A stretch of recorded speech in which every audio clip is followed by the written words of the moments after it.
क्या आपने कभी सोचा है कि केवल ज्ञान और कर्म से ही जीवन में शांति मिल सकती है?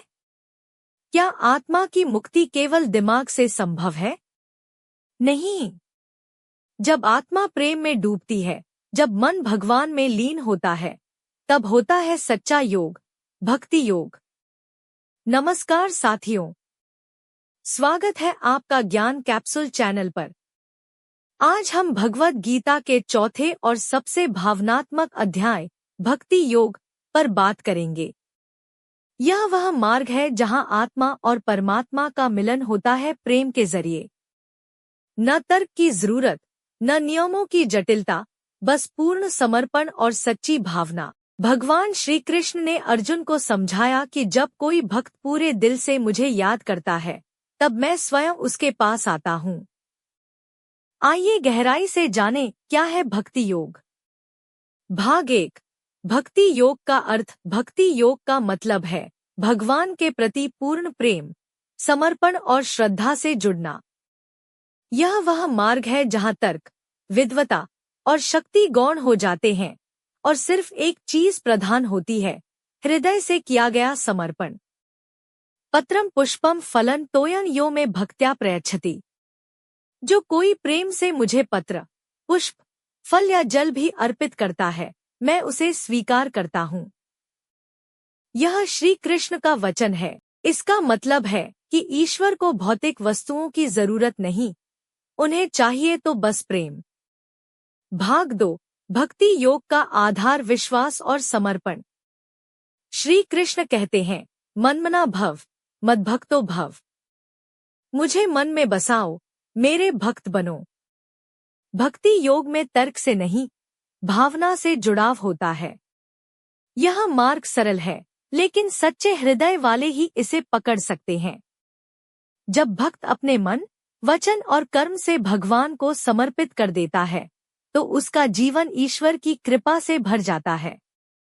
भक्ति में डर नहीं, संदेह नहीं, केवल प्रेम होता है। भाग 3।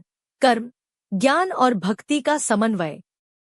श्री कृष्ण यह भी बताते हैं कि केवल भक्ति ही नहीं, कर्म और ज्ञान को भी भक्ति में जोड़ना चाहिए।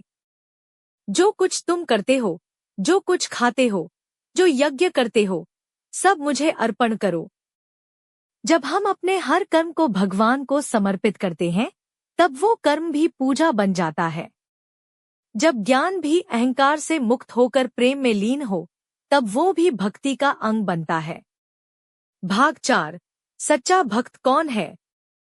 श्री कृष्ण कहते हैं, जो द्वेष और मोह से मुक्त है, सभी प्राणियों को समान रूप से देखता है और हर परिस्थिति में भगवान को स्मरण करता है, वही सच्चा भक्त है। भक्ति योग जाति, भाषा, लिंग, धर्म, इन सब से ऊपर है। एक बालक हो, एक वृद्ध, एक स्त्री या एक अपराधी, अगर उसने सच्चे हृदय से भगवान को पुकारा, तो वह भक्त है। यह मत सोचो कि मैं अमुक वर्ण या धर्म को प्राथमिकता देता हूँ। जो मुझे सच्चे प्रेम से भजता है, मैं उसी का हूँ। भाग 5। भक्ति योग का प्रभाव जीवन पर। जब कोई भक्ति योग अपनाता है, तो उसका जीवन एकदम बदल जाता है। अहंकार धीरे धीरे मिटता है, क्रोध और लोभ शांत होते हैं, मन एक गहरे आनंद से भर जाता है। व्यक्ति हर कार्य में भगवान को देखने लगता है। भक्ति से व्यक्ति को वह आंतरिक बल मिलता है जो संसार के किसी साधन से नहीं मिल सकता। वह अकेला नहीं होता, उसे हर क्षण यह महसूस होता है कि भगवान उसके साथ हैं। भाग 6। सरल उपाय कैसे करे भक्ति योग। श्री कृष्ण स्वयं उपाय बताते हैं। नामस्मरण करें, रोज सुबह शाम भगवान का नाम लें।